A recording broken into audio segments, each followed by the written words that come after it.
अभिमान, अभिमान करोगे तो नरक मिलेगा। अब अभिमान किसके भीतर नहीं है, चाहे बड़े रूप में हो चाहे सूक्ष्म रूप में हो। तो कुछ अपराध पाप तो ऐसे जिनसे हम चाह के भी नहीं बच सकते, कोशिश करो प्रयास करो, पर कुछ अपराध ऐसे बचा ही नहीं जा सकता उनसे। तो फिर उन अपराधों से बचने का क्या उपाय है? उन अपराधों से बचने का एकमात्र उपाय है भगवान के नाम की शरणागति ग्रहण कर लो, भगवान के नाम को पकड़ लो, भगवान का नाम। अच्छा एक बात बताओ, आप बताओ, उत्तर आप ही बताओ, पाप ज्यादा बड़ा है या भगवान का नाम ज्यादा बड़ा है? पाप में ज्यादा शक्ति है या भगवान के नाम में ज्यादा शक्ति है? वाह,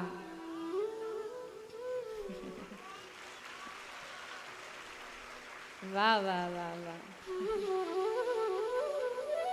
मैंने कहा ना, मैंने जोश बोला था, आप जोश का भी बाप लेके आए हो।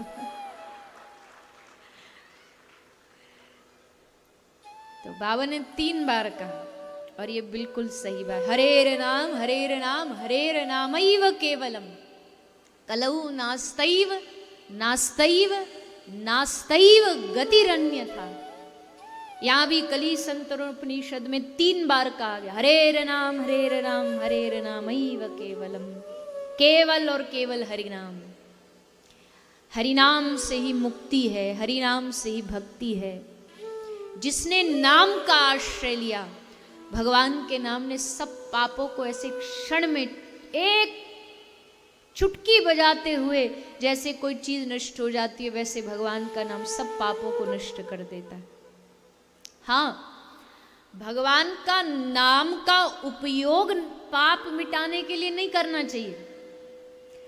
जैसे महात्मा जी कहते, मान लो गांव में कुत्ते घुस जाएं, हल्ला मचा रहे, भौंक रहे हैं, तो उन कुत्तों को भगाने के लिए उन पर शेर थोड़ी उनके पीछे छोड़ा जाता है।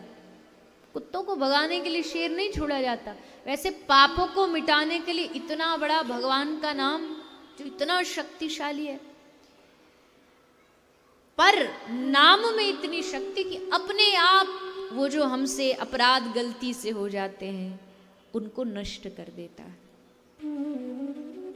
इसलिए नाम का आश्रय। अजामिल की कथा सुनाई। अजामिल की कथा का भाव भी यही है, कोई ये ना समझे, कई लोग अजामिल की कथा को गलत समझ लेते कि खूब पाप करो, बस एक बार नारायण नारायण बोल दो और मुक्त हो जाएंगे। शास्त्र की बात को समझना आसान नहीं होता है, आसान काम नहीं है। जैसे अब लोग कहते हैं कि आपके शास्त्र कहते, वेद में लिखा है कि पशु आलभेद, पशु की बलि चढ़ानी चाहिए। आलभेद मतलब मारना चाहिए पशु को। लेकिन आलभेद का एक अर्थ छूना भी होता है, स्पर्श भी होता है। तो अगर वेद कह रहे हैं पशु आलभेद, तो इसका मतलब ये भी है कि जब आप यज्ञ कर रहे हैं तो पशु का स्पर्श करके, मारने का अर्थ नहीं। हमारे जो ऋषि मुनियों की जो वाणी है ना, वो हर किसी की बुद्धि में, खोपड़ी में आ नहीं सकती। अब ये मेरा संकेत किस तरह पे आप समझ जाओ, समझ रहे हो? नहीं समझ रहे। ढोल गवार शूद्र पशु नारी, सकल ताड़ना के अधिकारी। अजी हमारा अपमान कर दिया, नारी झंडा लेके खड़ी हो जाए, हमारा हमको कहा ताड़ना। अरे भैया, इतनी सी बुद्धि है, इतनी सी। और महापुरुषों की जो वाणी है ना, वो अथाह सागर है, समुद्र है। इतनी सी बुद्धि में समुद्र को भरना चाहोगे तो आ नहीं सकती। बाबा तुलसी नारी का अपमान कर सकते? माता जानकी को त्यागा गया श्री रामचंद्र के द्वारा, ये बात कहने की भी बाबा तुलसी की हिम्मत नहीं हुई कि मेरी माँ जगत जननी जो माता जानकी है, भला राम उसको कैसे त्याग सकते?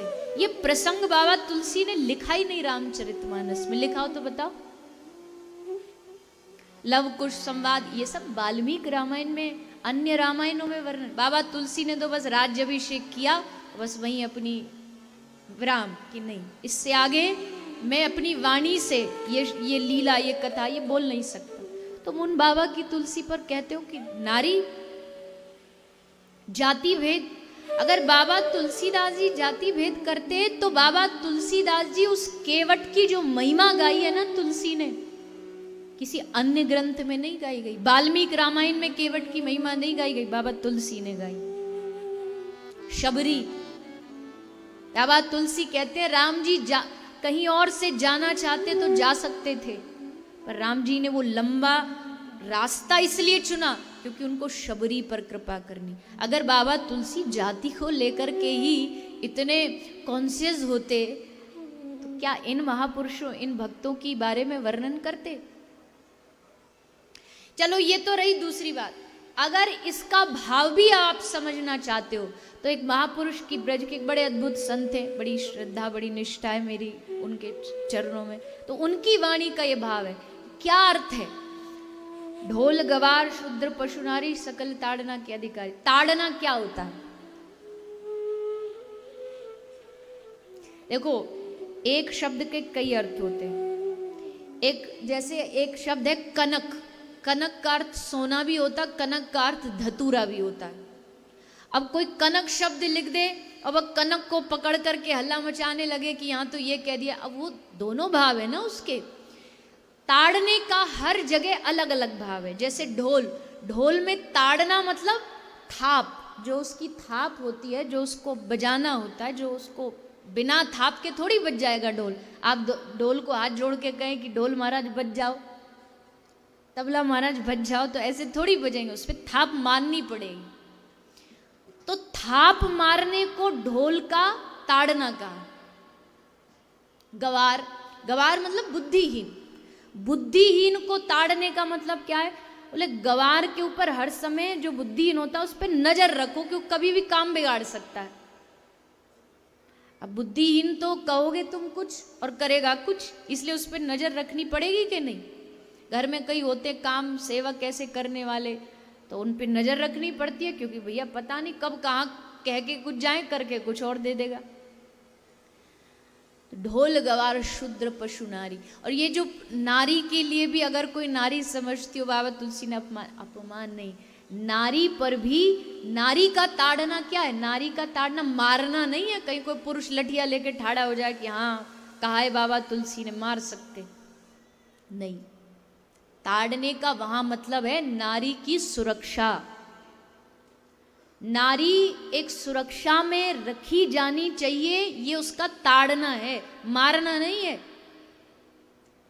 इन महापुरुषों की वाणी को पहले समझो। ले ले तलवार उठ पड़ते हैं। शास्त्रों में कहा है एक वाक्य के सैकड़ों भाव हैं, सैकड़ों भाव हैं। तो मेरा खैर ये सब ना तो मुझे किसी उसमें पढ़ना है, ना राजनीति में पढ़ना, ना किसी के पक्ष विपक्ष में, पर हल्ला इतना चल रहा, क्या बताएं कि बस बाबा तुलसी, बताओ बाबा तुलसीदास जी को नहीं छोड़ रहे आजकल के लोग, जिनकी रोम रोम, जिनकी वाणी राम राम राम राम गाते गाते सारा जीवन बीत गया, वो बाबा तुलसी, उनकी वाणी समझना हम सबके बस की बात नहीं है। तो बाबा तुलसीदास कह रहे हैं, भाई कुभाय अनख आलसहु, नाम जपत मंगल दिशि दशु। पकड़ना है तो ये पकड़ो। बाबा तुलसी कह रहे हैं बस नाम रटो, बस राम नाम गाओ, भाव से गाओ, कुभाव से गाओ, गुस्से में गाओ, मन लग रहा है तो गाओ, मन नहीं लग रहा है तो भी राम राम कहो, तो भी कृष्ण कृष्ण कहो। ये तो करते नहीं है। दो माला करने बैठे फिर बोले मन नहीं लग रहा। अरे मन नहीं लग रहा तो बाबा तुलसी तो कह रहे फिर भी करो, मन लगेगा तब भजन करेंगे, ये मूर्खता है। अब आप कोई कहे कि हम पहले तैरना सीखेंगे उसके बाद तालाब में उतरेंगे। तो ऐसा कैसे हो सकता है? तैरना सीखने के लिए तो तालाब में उतरना पड़ेगा ना, तभी तो तैरना सीखोगे। मन लगेगा तब राम नाम जपेंगे, ऐसा नहीं। पहले जपो, फिर धीरे धीरे राम नाम अपने आप सब जगह से मन हटा करके अपने में लगा लेगा। इसलिए बचने का प्रयास मत करो। मन नहीं लगता कोई बात नहीं, जपते रहो, जपते रहो, जपते रहो। भगवान के नाम में बड़ी शक्ति है। उसका उदाहरण है अजामिल। ब्राह्मण परिवार में जन्मा था, लेकिन संग ऐसा मिल गया कि बुद्धि दूषित हो गई। दूषित होकर के गलत काम करने लगा।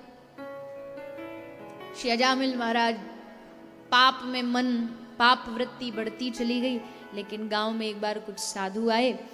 साधुओं ने पूछा, भैया इस गांव में सबसे बड़ा भगत कौन है? तो करी परिहास काऊ दुष्ट ने पठाए साधु। कुछ लोगों ने ऐसे हंसी बनाते हुए उन महात्मा जी को मजाक में भेज दिया कि अजामिल के घर जाओ। पर वो मजाक जीवन बदल गया अजामिल का। भोजन प्रसादी पवाया, जाते जाते कहा अपने बच्चे का नाम नारायण रखना। और नारायण नाम करते करते करते करते अजामिल को भगवत प्राप्ति हो गई। ऐसा भगवान का दिव्य नाम गलती से भी लोगे, भागवत कहती है गिरते हुए भी, ठोकर खाते हुए भी अगर तुम्हारे मुख से एक बार कृष्ण निकल गया तो वो कृष्ण नाम तुम्हारा कल्याण कर देगा, तुम्हारा उद्धार कर देगा। और अगर दिल से लोगे तो फिर तो महाराज बात ही क्या है। दिल से लिया गया नाम तो क्या जीवन में बदलाव ला सकता है, ये जो नाम के अनुभवी लोग हैं वही बता सकते हैं। नाम के अनुभवी बता सकते हैं। तो अजामिल पर भगवान ने अति कृपा की है। फिर आगे वृत्तासुर का प्रसंग आता है। वृत्तासुर पर कृपा की। 7वें स्कंध में भगवान के एक और भक्त का चरित्र सुना रहे हैं। एक राजा था जिसका नाम था हिरण्यकश्यपु। उस हिरण्यकश्यपु के घर उसके बड़े भाई हिरण्याक्ष को वराह भगवान ने मार दिया। तो नारायण से अपनी दुश्मनी समझने लगा। तप किया भगवान नारायण को हराने के लिए। घोर तप करके ब्रह्मा जी से 6 वरदान मांगे। ब्रह्मा जी ने 6 वरदान दे दिए। अब तो अपने बल का इतना अभिमान उसके भीतर जागृत हो गया कि सबको डराने लगा, सबको धमकाने लगा। जो न नर से मरे, न पशु से मरे, न ऊपर न नीचे, न बाहर न भीतर, न दिन में न रात में, 12 महीना में भी कोई मार न सके तो कौन मारेगा उसे। पर हिरण्यकश्यपु ये भूल गया कि अगर भगवान चाहे ना, भगवान चाहे तो प्रकृति के सब नियमों को बदल सकते। भगवान परम सत्ता है। भगवान जो चाहे वो करा सकते हैं। तुम लाख कोशिश करो लेकिन भगवान जो चाहे वो करा सकते हैं। कई लोग कहते हैं ना, अरे भूखे बैठे रहोगे तो भगवान थोड़ी मुंह में आके खिला देंगे। अगर भरोसा होगा तो मुंह में आके भी खिला देंगे, पर तुम्हारा उतना भरोसा होना चाहिए। एक बड़ा प्यारा एक महात्मा जी का जीवन चरित्र आता है। एक अवध में, अयोध्या में एक धर्मशाला में एक महाराज जी ठहरे। और वहीं उसी धर्मशाला के एक कमरे में एक धनी सेठ ठहरा जो नास्तिक था, भगवान में नहीं मानता था। तो अब दोनों एक ही जगह आसपास रह रहे हैं। एक भक्ति का सेठ है और एक धन का सेठ है। वैसे दोनों का कोई मैच नहीं है। कहते कहो रहीम कैसे निभे केर बेर को संग। अब कैसे मैच नहीं हो रहा? बोले जब इस सेठ का सोने का समय होता तो महात्मा जी का जग के कीर्तन करने का समय होता। ये जब सोता तो महात्मा जी झांझ मजीरा लेके कीर्तन चालू कर देते। अब इसकी नींद खराब हो जाती तो नाराज हो गया। बड़े सवेरे संत जन करते सीताराम और इनकी सीताराम ने कर दी नींद हराम। बढ़िया हम चकाचक सोते थे, पर ये देखो झांझ मजीरा बजाते हैं। नाराज हो गए। महात्मा जी से क्या क्या कर रहे हो तुम? बोले बेटा हम भगवान का नाम स्मरण कर रहे हैं, तुम्हें भी करना चाहिए, तुम्हें भी। बोले खबरदार मुझे बुलाते हो, कोई भगवान भगवान नहीं होता, ये सब मन की भ्रम है, मन की कल्पना है। महात्मा जी ने कहा नाना बेटा ऐसे नहीं बोलते, भगवान ने तुम्हें जीवन दिया, भोजन दिया, सांस वो दे रहा है, वायु वो दे रहा है। हुआ नहीं है और न होगा प्रभु सरीखा दानी, पापी धर्मी सबको देता अन्न पवन और पानी। ऐसा कोई दानी आज तक हुआ नहीं होगा, पापियों को भी देता है। तो ऐसा नहीं बोलते बेटा। बोला कहां कौन भोजन देता? अरे हम नहीं खाएंगे तो वो जबरदस्ती खिला देगा। महात्मा जी बोले हाँ खिला देगा। सेठ ने कहा अगर हम नहीं खाए तो? ले अगर उसको खिलाना होगा तो तुझे मार मार के भी खिलाएगा और तुझे खाना पड़ेगा। बोले ठीक है, तो अगले 24 घंटे तुम्हारी और तुम्हारे भगवान की परीक्षा है। हम व्रत ले रहे हैं, हम कुछ खाएंगे नहीं। अगर तुम्हारे भगवान में हिम्मत है तो हमारे मुख में अन्न डाल के दिखवाए तो हम भी मान जाएंगे। हम सब छोड़ छाड़ के आपके साथ भजन करेंगे, और अगर वो नहीं खिला पाया तो तुम आज से झांझ मजीरा फिर साइड में धर देना। महात्मा जी बोले मंजूर है। अब कह के वो चला गया। अगले 24 घंटे उसने व्रत ले लिया, हम कुछ भी कुछ हो जाए नहीं खाएंगे। और जाके जंगल में बैठ गया कि चलो शहर में रहेंगे, परिवार के संग रहेंगे तो परिवार वाले हो सकता है जोर जबरदस्ती करें, जी खा लो खा लो। अकेले जंगल में कौन कुछ बोलेगा, तो जंगल में जाके बैठ गए। अब महात्मा जी मनी मन भगवान से कह रहे हैं हे प्रभु इस नास्तिक पर कृपा कर दो। हम हार जाएं हमें उसका कोई गम नहीं है, पर इस बेचारे को अगर हम जीत गए तो इसका आप में भरोसा जाग जाएगा। इसलिए आज इसके भीतर इस पे कृपा कर दो। तो वो गया जंगल में, और जंगल में भी एक पेड़ के ऊपर बैठ गया चुपचाप छुप करके, कुछ भी हो जाए हम आज खाएंगे नहीं और ये बाबा जी को हरा के रहेंगे। बैठ गया पेड़ पे। इतने में कुछ व्यापारियों का एक झुंड वहां से जा रहा था निकल के, वो उसी पेड़ के नीचे बैठ के भोजन लाए थे, तो सब वहां बैठ के आराम से भोजन करने बैठ गए, भोजन करने लगे। भोजन उन्होंने खोल के अपना टिफिन लंच सब बढ़िया सजा के रखा ही था कि इतने में जोर जोर से घोड़ों की आवाज आई। व्यापारी समझ गए डाकुओं का कोई झुंड आ रहा है।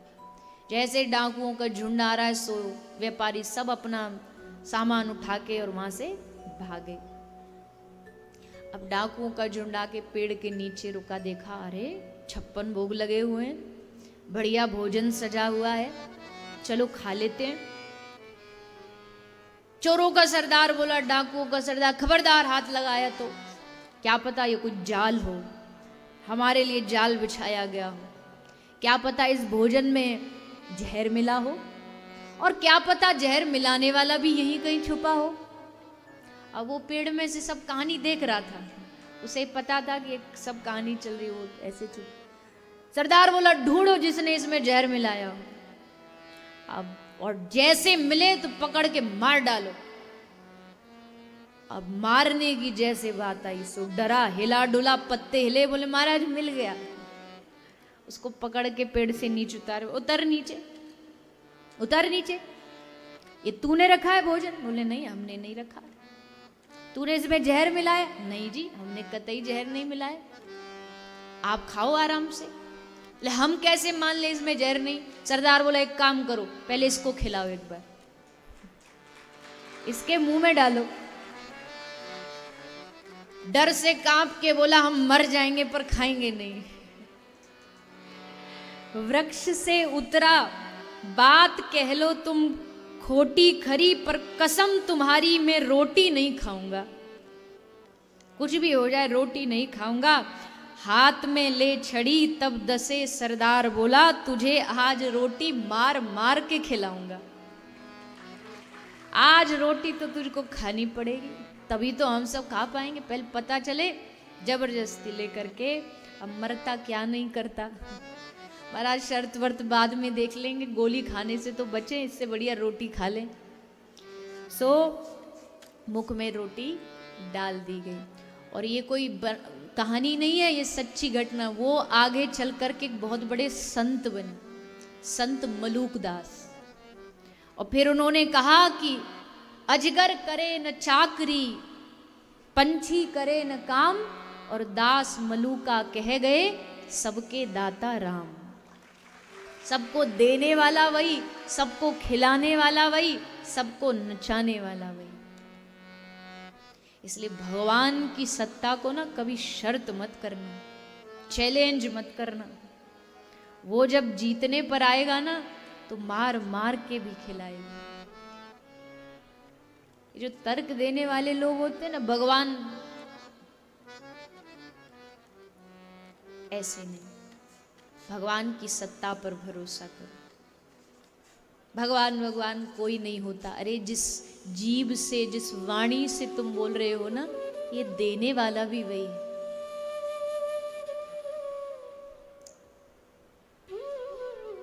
देखो ये मैं बार बार कथाओं में कहती हूँ, अब कोई यहाँ कोई भी चीज ले लो, ये लाइट जल रही है, इसके पीछे एक ऑपरेटर बैठा होगा जो इसे चला रहा है।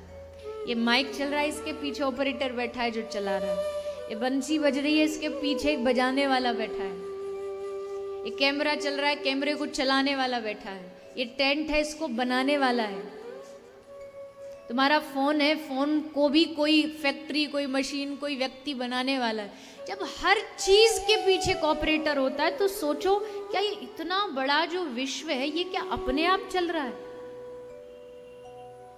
अपने आप बीज बो दो, खत्म। अब बीज धीरे धीरे पौधा बन रहा है, पौधा पेड़ बन रहा है, पेड़ पर फल। कौन फल लगा के आ रहा है? तुम तो बीज बो के आ गए। उसके आगे का कार्य वो ऑपरेट कौन कर रहा? आप कहोगे प्रकृति, पर प्रकृति को भी तो कोई चला रहा होगा। बस उसको खोज लो कि वो चलाने वाला कौन है। इस दुनिया को चलाने वाला कौन है, हमको चलाने वाला कौन है, उसको खोजना ही इस कथा का लक्ष्य है। कि आप पता कर लो कि हमारे जीवन को, हमारे सर्वस्व को चलाने वाले हमारे ठाकुर जी, हमारे भगवान। बस इतना भरोसा जगा लो। और अगर वो चला रहा है तो उस पर इतना भरोसा रखो कि वो हमारा हितैषी है, हमारा दुश्मन नहीं है, हमारा शत्रु नहीं है। अगर हमारे साथ कुछ कर भी रहा है जो हमें गलत लग रहा है, पर वो गलत नहीं है, वो हमारे भविष्य के लिए, हमारे अच्छे भविष्य का निर्माण कर रहा है।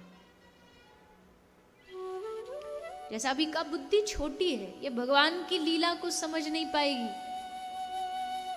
कुछ जीवन में हमारे मन मुताबिक नहीं भी होता, हमेशा ऐसा नहीं जो चाहे वही मिल जाए, नहीं होता। इसका मतलब है कि हमारे प्रभु ने इससे अच्छा कुछ हमारे लिए सोच रखा है। ये आ गया ना जीवन में, दिल, बुद्धि, जीवन आनंद से भर जाएगा, खुशी से भर जाएगा। फिर यहाँ तहाँ जाकर के हाथ नहीं दिखवाना पड़ेगा कि जीवन में प्रसन्नता, खुशी कब आएगी। अरे आ गई है। भगवान तुम्हारे साथ है, भगवान तुम्हारे सामने। अब प्रतीक्षा मत करो, बस उनका नाम गाओ और मौज में रहो। पर भगवान पे भरोसा नहीं जगा पाते।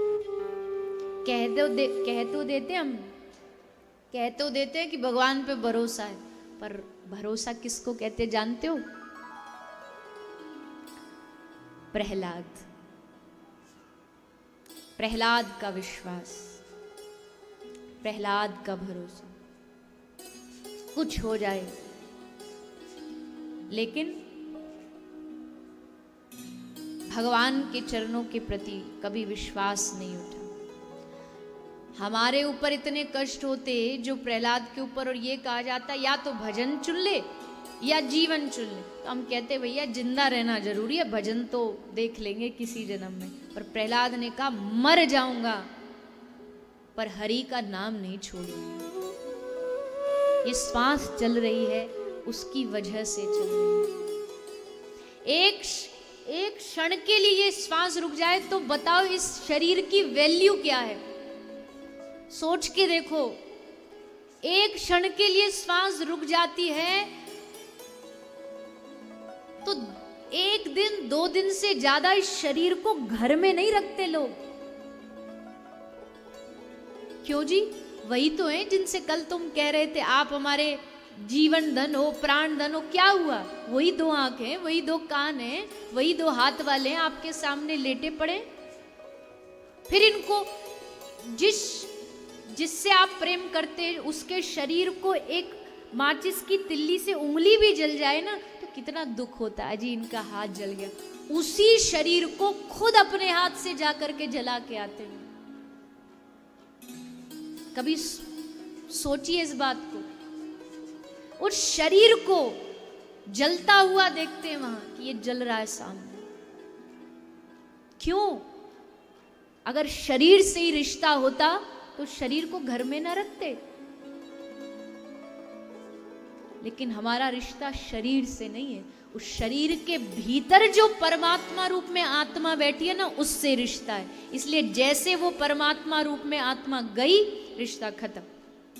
फिर शरीर देह कोई काम का नहीं, जाके उसे नष्ट कर दी।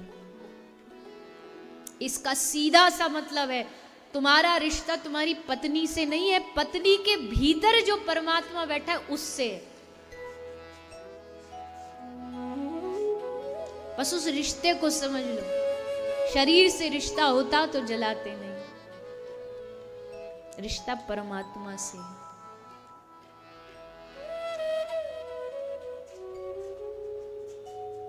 तो प्रहलाद जी ने अपने इस विश्वास को कभी घटने नहीं दिया कि मैं भगवान का नाम छोड़ू। नहीं, जब तक श्वास चलेगी तब तक भगवान नाम चलेगा। चाहे तुम लाख उधर से विपत्ति आपत्ति भेजते रहो, हम डरने वाले नहीं है किसी से। भगवान का भक्त दुनिया में किसी से नहीं डरता। क्यों डरे? गलत काम करेगा नहीं, लेकिन किसी से डरने की उसको आवश्यकता नहीं होती। हमारे साथ है रघुनाथ, हमें किस बात की चिंता। चरण में रख दिया जब माथ, हमें किस बात की चिंता। संभालने वाला वो है। जैसे एक बच्चा नहीं होता, छोटे से बच्चे को माता पिता एकदम गोद में लेके हवा में उछालते। हवा में उछल रहा है, उसे पता कि जरा इधर उधर बैलेंस गड़बड़ा तो धड़ाम से आके गिरे, पर फिर भी हवा में उछलता उछलता भी हंस रहा होता है, खिलखिला के हंस रहा होता है। जैसे उसके पिताजी उसको पकड़ के एकदम उछालते, उसको ऐसे लगता पता नहीं कौन से हम रोलर कोस्टर पे बैठ गए हो, मेला में आ गए, मौज से हंस रहा है। क्यों? क्योंकि उसको भरोसा है नीचे पिता खड़ा है, वो गिरने नहीं देगा, पकड़ लेगा, संभाल लेगा। जब जगत के पिता पे इतना भरोसा कर सकते हो तो उस जगत पिता पर, परम पिता पर क्यों भरोसा नहीं करते? उस पर क्यों विश्वास नहीं करते कि मेरा प्रभु, मेरा आराध्य, मेरा मालिक, मेरे गोविंद, मेरे प्रभु कभी मुझे गिरने नहीं देंगे। बाहें थाम के खड़े हैं, कब कोई गिरे और कब उसको संभालें, कब उसे पकड़े।